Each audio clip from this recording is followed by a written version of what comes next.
लगा रही है कि ढंग से कार्य नहीं कर रही है। जो राहुल गांधी ने सूची प्रस्तुत की, तो इस तरह से तमाम राज्यों में ऐसा ही हाल।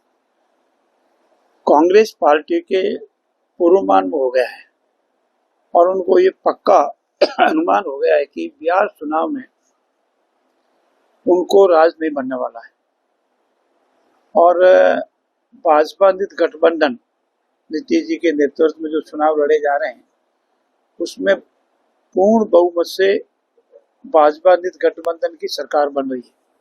नीतीश जी का गठबंधन पूर्ण पावर में आ रहा है, इसलिए अपनी हार की जैप मिटाने के लिए किसी न किसी पर आरोप लगाने के लिए ये ऐसे आरोप लगाते रहते हैं।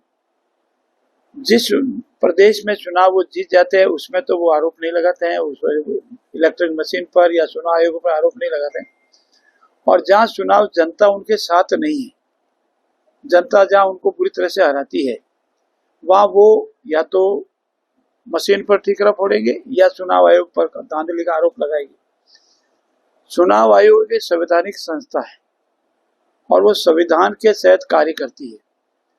रिप्रेजेंटेशन ऑफ पीपल्स एक्ट के अनुसार विशेष निगरानी रखना, सर्वे करना, एसएसआर का काम लेना, ये इलेक्शन कमीशन का दायित्व है और वो निभा रही है।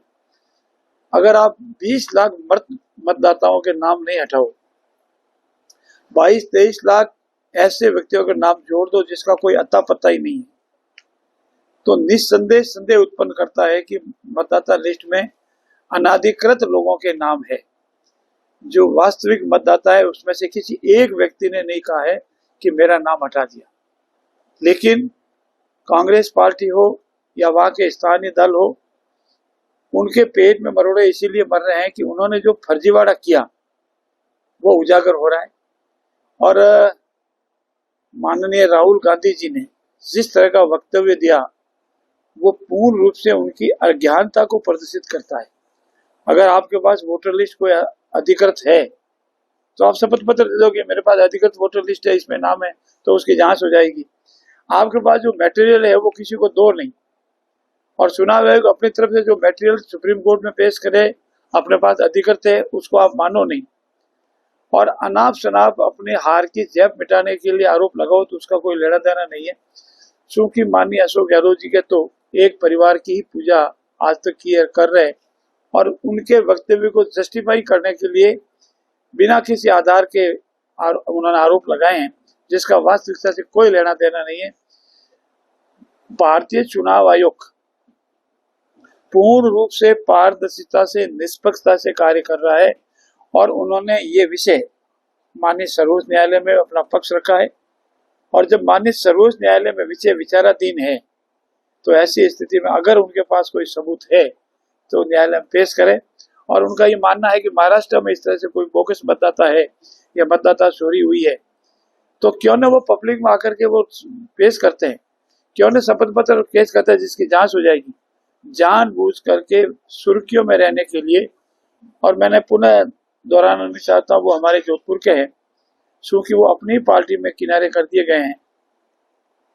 जयपुर में इतना बड़ा कथाकथित आंदोलन हुआ छात्र संघ चुनाव को लेकर के, उसमें उनको आमंत्रित ही नहीं किया गया, वो आए भी नहीं। तो ऐसी स्थिति में चूंकि वो धीरे धीरे किनारे हो रहे अपनी पार्टी में और सुर्खियों में रहने के लिए और एक परिवार की हाजिरी बजाने के लिए ऐसे स्टेटमेंट दिए जिनका वास्तविकता से कोई लेना देना। सर, कल एसओजी ने एक और गिरफ्तारी की है, वो पूर्व मुख्यमंत्री के पीएसओ भी रह चुके हैं, तो इसे आप कैसे देखते हैं? क्योंकि पूर्व मुख्यमंत्री पद पर रहते हुए इस तरह की जो पेपर लीक का मामला हुआ था। हमारी सरकार का पहला संकल्प था चुनाव से पहले, चुनाव के बाद, कि परीक्षाओं में कोई धांधली नहीं होनी चाहिए, और परीक्षाओं में अगर धांधली हुई है तो उसको हम बेनकाब करेंगे। एसआईटी गठित की पहला निर्णय था, और आज दिन तक जो जो इसमें इन्वॉल्व रहे हैं सबको पकड़े जा रहे हैं।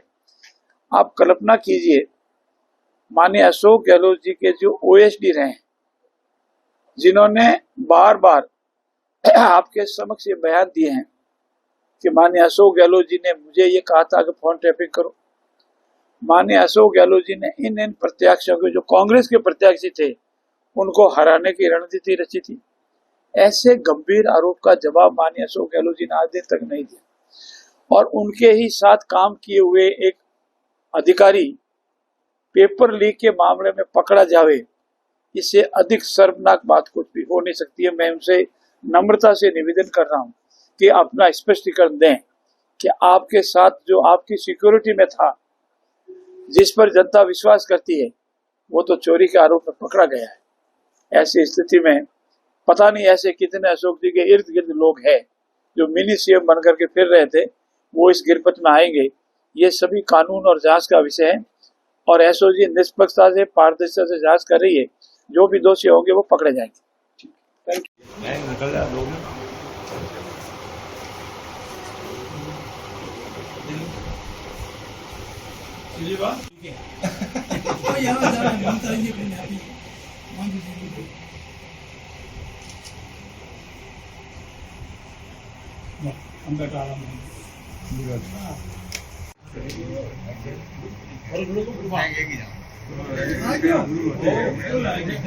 मोकळा